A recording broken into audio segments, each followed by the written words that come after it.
Welcome. Today, Russia planning new massive attack on Ukraine. Satellite images show bombers lined up. Satellite images suggest Russia is planning a new massive attack on Ukraine. Weeks after much of Kiev's power grid was destroyed by Moscow's forces, more airstrikes could be on their way. New footage shared by German newspaper Spiegel shows increased activity at a military airport around 500 miles from the Ukraine border.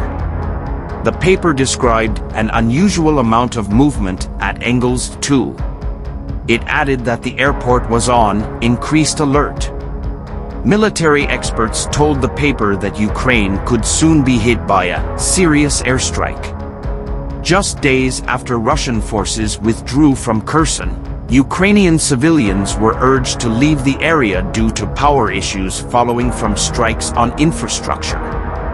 Kiev has also warned this winter will be particularly difficult for Ukrainians given nationwide energy issues.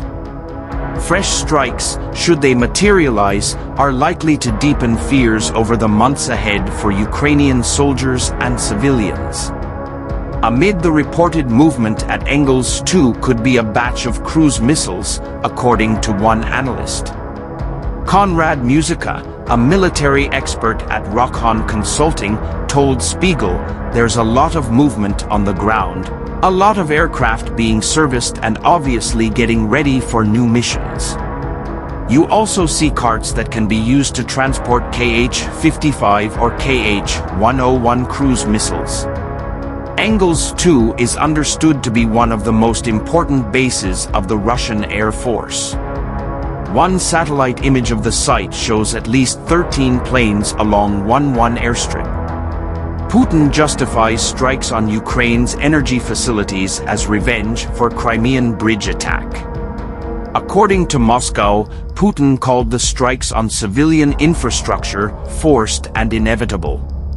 He claimed that Russian troops, for a long time, refrained from targeted missile strikes against certain targets on the territory of Ukraine, and added that it was a forced and inevitable reaction in response to Kiev's provocative attacks against Russia's civilian infrastructure, including the Crimean bridge and energy facilities. During the conversation, Putin once again brought up Western weapon supplies to the Ukrainian military.